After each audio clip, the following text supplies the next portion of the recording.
and welcome back to this channel. I'm Spellsinger, and this is an ongoing review of the Fighting Fantasy Greenspine Gamebook series.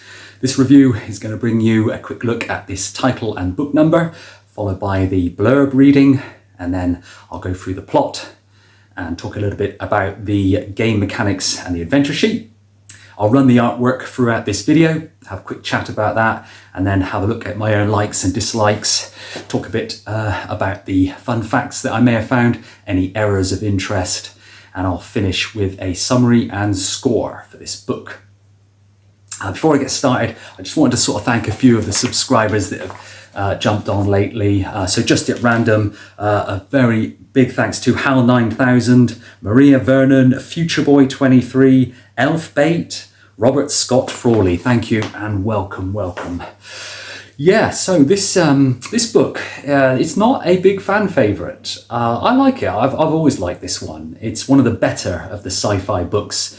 And as we all know, the sci-fi books do struggle a little bit in this series. But this is a good one. I don't think it's even in anyone's top 10 that I've seen.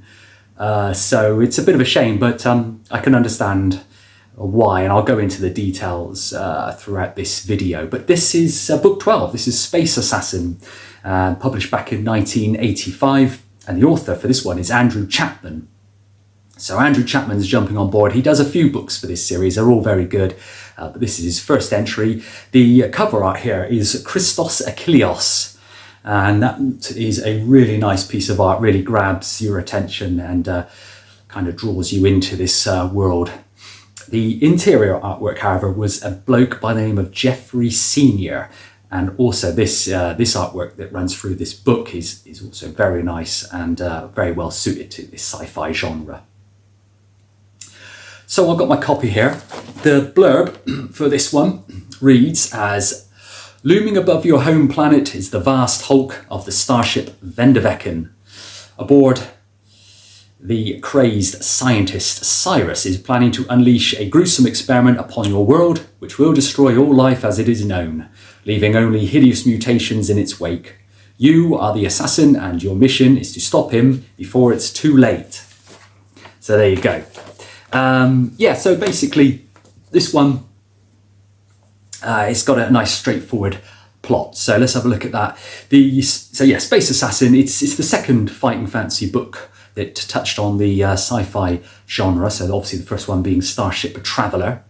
And this one places you on the starship Vandervecken with this crazed scientist Cyrus, like I said in the blurb, and he plans to unleash this hideous experiment upon your home world.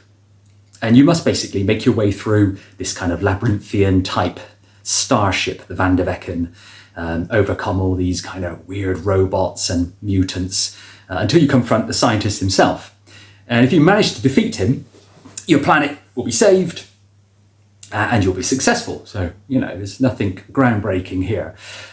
Cyrus, the villain, he's been basically abducting alien species to conduct his experiments, but he's not content with that. Basically, he now intends to use your homeworld for more experiments. And the Assassins Guild, who you work for, they've decided that he needs ending, basically.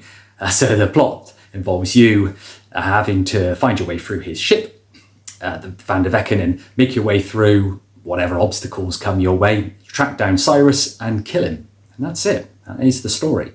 The plot sounds quite intriguing from the blurb. When you first sort of read the introduction as well, it's quite sort of enticing, and there's some motivation to play it. And the mission itself does have a kind of logical flow, as you would expect. Most of the decisions are kind of turn left, turn right, open the hatch, don't open the hatch. So it's essentially a dungeon in space. Right, game mechanics and adventure sheet. Now, Space Assassin introduced kind of a futuristic attribute in the form of armor, which was just a d6 plus 6 when you rolled it. And this worked similar to the testing of luck in the previous books.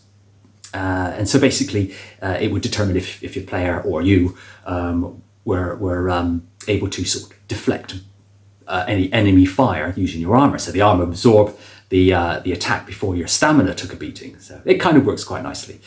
There are new rules for dealing with gunfire, which is basically a prototype of testing your skill from the other books.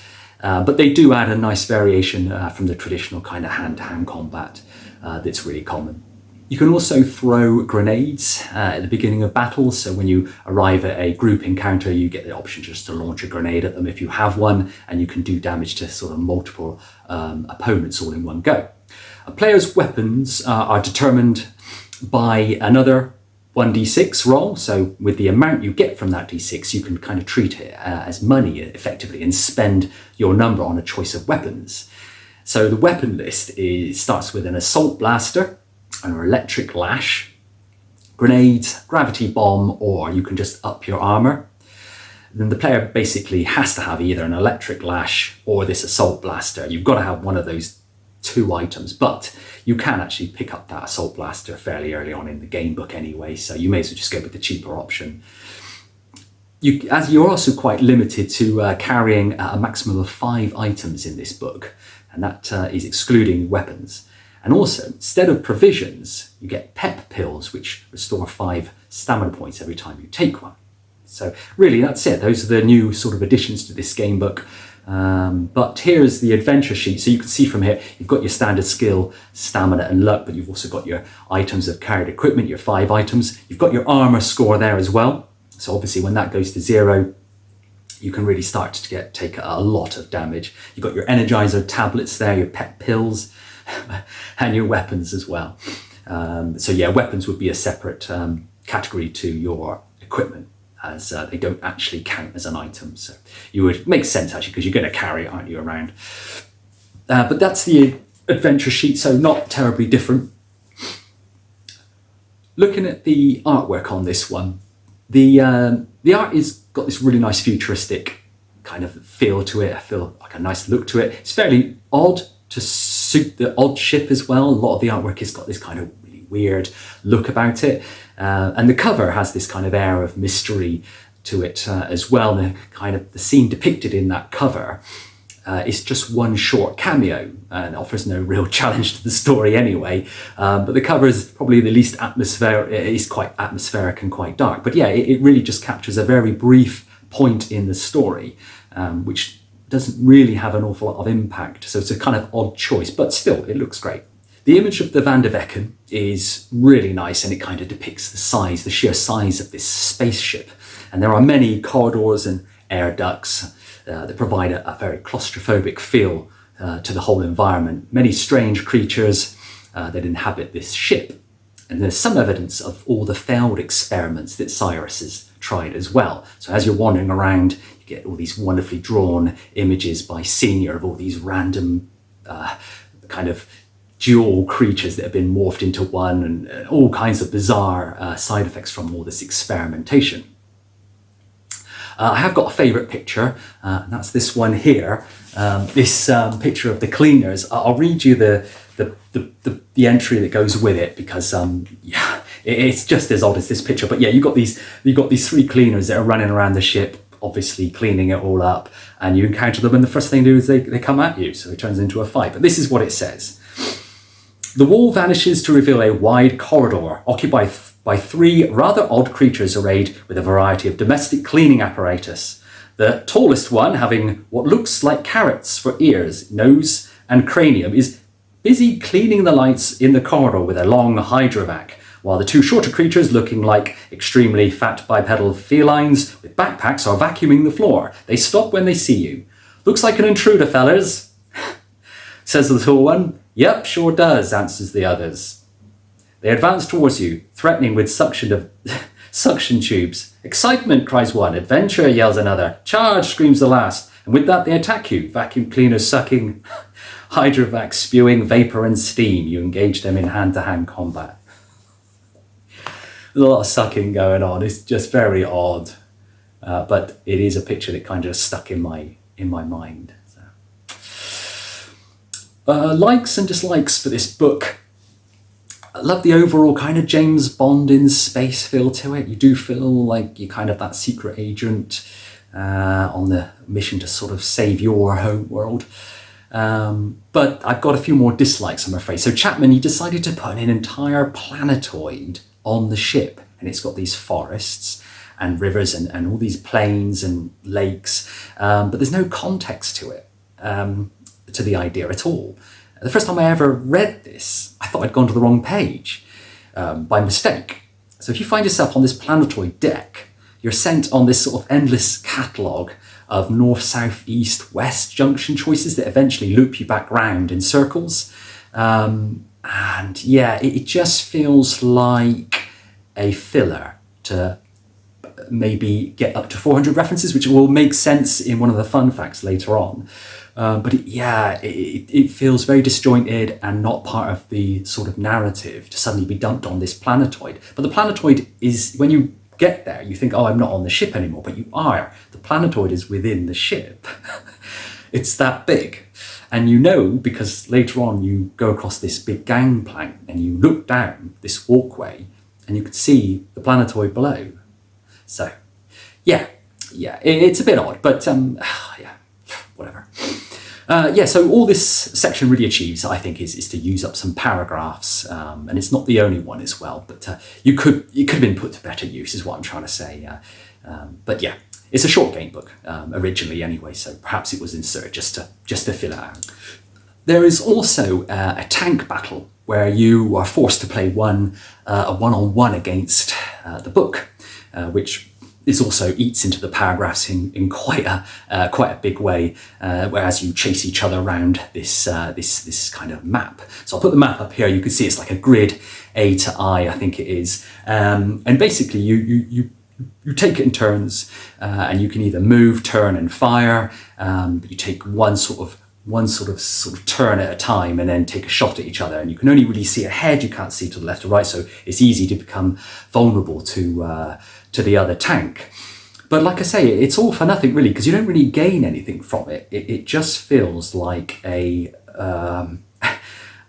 basically a filler, just to sort of, like I say earlier, get that up to the 400 references.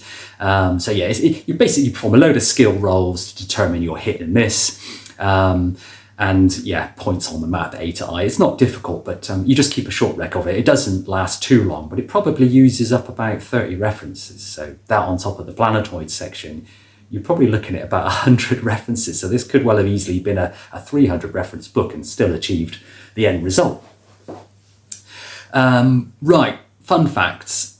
Now, I keep banging on about the size of this book. There was an interview with Andrew Chapman, and I'll read it to you. Basically, it says, after reading Warlock of Firetop Mountain, which my parents had brought for my younger brother, I wrote Space Assassin without consulting anyone and just sent it off. So you couldn't do that these days. And when I wrote Space Assassin, there was no fighting fantasy series. There was just the Warlock of Firetop Mountain. I figured that since Steve and Ian probably own the copyright to the rules used in that book, I'd have to create my own. And beside the fighting fantasy rules, they were quite inadequate for a science fiction book with blasters and gravity bombs. It was a bit of an effort to torture the book back into the fighting fantasy mould once it was accepted for publication. He then goes on to say, Space Assassin was originally too short and had to be expanded. Really? I never had anything to do with the books once they left the shores, and it was always a surprise to see what Puffin had done. For example, the puzzle attached to paragraph 332, which is this one here, this little puzzle, in Space Assassin was as much a mystery to me as to anyone else reading the book. It certainly bore no resemblance to the puzzle I sent with the manuscript, so obviously they didn't like the one that Andrew Chapman had done, so they put this one in, and to be honest, this one's no better anyway. I don't know. Anyway, there's your fun fact. Andrew Chapman got lucky there, and off the back of that, he did 2 more books, and they're okay. So, right, errors. There's a couple, but they're not game breakers. They're just worth mentioning, really. The instructions you're given in paragraph 363, take the middle, always the middle, will get you killed if you follow them during the floor tile puzzle, which is that one we just looked at. And the other one I should mention is paying attention to the warning given in reference 68 is liable to result in making a suicidal decision at reference 14. So I think it's take it with a pinch of salt. Yeah. Right. Summary and score for this book. I like this book. I think it's a lot of fun. It's got this kind of mad feeling in space. There's lots of tank battles, alien worlds. You got martial art fighting. You got squirrels, a squid. There's lots of variety, and it's a lot of fun. There are several open paths to get through the book, so it's not particularly linear. Various solutions to different problems, and a chance to sort of overload the reactor at one point, blow the ship up, and yourself if you get bored. The Vandervecken have an old mainframe, is part of the joke of this book, but the actual ending is a bit abrupt, which is a bit unfortunate. The final encounter could have been a bit more depth and maybe expanded on. Perhaps like a turn-based fight, like with old Balthus Dyer from Citadel Chaos. Space Assassin must have the flattest, most unrewarding paragraph 400 in the whole series. Let me read it to you. I mean, this is what you get when you get to 400, okay? You dragged the unconscious body Cyrus from the Waldo. Your mission is a complete success. Congratulations. I mean, if you've been reading it for 2 hours, you're going to want a little bit more than that, right? But that's all you get. Andrew Chapman brings a kind of comedic, lunatic tone to the book that is amusing, and the prose is pretty good. But occasionally it does lapse into briskness, hence that paragraph 400. Chapman has gone on the record, in fact, for apologising for this ending, which is strange, as the ending to book 16, Caesar Blood, which he did afterwards, was so good. We'll get to that one. Chapman's debut game book is this one. So I think it's got kind of a whimsical science fiction feel, but at the heart, it's a traditional dungeon crawl at the end of the day. You can't really get around that. It's essentially what it is. The book is fairly simple. It's easy to map because of its simplicity. The gameplay is fair with multiple paths through, and most of the encounters they're not too tricky. They're relatively straightforward and easy. There are quite a few sudden deaths that you may not see coming towards the end of the book. It's almost like he panicked a little bit. The final confrontation with the villain, like I say, is a bit underwhelming compared to earlier boss fights in this series, and the ultimate victory is incredibly anticlimactic, perhaps a little rushed even. There are some interesting features that are easily missed, including a few visual puzzles and the tank battle. And when you put these puzzles in there and these little subquests that are quite large, you're kind of going to want the reader to get involved with them, but they're not obviously found. You're not even part of the main route, so you're kind of going to have to go off the beaten track, as it were, to actually even find some of these. But then, as they don't really amount to much, it doesn't really matter, does it? Perhaps this tank battle will be one of those, and this planetoid adventure, as we're both there to bump it up a bit to get to that 400 reference. So overall, Space Assassin, it's not a classic, but it's not devoid of entertainment value. It's challenging, but it's not impossible. And it has some quirky moments throughout it, which I really like. It sets it apart from the other fantasy books, and it is nice to have a sci-fi entry every so often as well. It does tend to wear out its welcome, but it is an amusing enough diversion if you're in the right mood for it. And so for that reason, I would probably give this book a 6 out of 10. It was a good, brave attempt at writing a kind of James Bond in space type action thriller, but it could have been so much more. I think if you took the 100-odd references that planetoid and the tank game made up and maybe fleshed out the character a little bit more, or included a couple of subquests that were relevant to the actual story, then this could have been that much better. So yeah, that's a bit of a shame and kind of leaves you wanting more. Maybe that's where it fell away from the fans, and maybe that's why it wasn't quite as popular as some of the other books. But in terms of all the sci-fi books, this one is one of the stronger ones. But we'll review the other ones when we get to it. But that is Space Assassin. Someone left a comment in a previous video to sort of maybe bring some awareness to Legend of Skyfall, which is this series of books here. This is sort of an older series of game books by David Tant. So if you're interested, I would urge you to look into them. They do read very well. They kind of read a little bit like fighting fantasy, but sort of in its own world. But yeah, I would recommend these. Maybe have a look at these. So thanks for that comment. Anybody comes up with any comments of stuff that you want me to review, just let me know. Maybe give this a thumbs up or share it if you liked it. And if you really liked it, maybe think about subscribing or checking out some of my other videos. But the next book we'll do is book 13. So that is Freeway Fighter, which is Ian Livingstone again. So he's back with another solo effort with Freeway Fighter, which is an absolute classic. So I'm quite looking forward to reviewing that one. And I will catch you all in that video.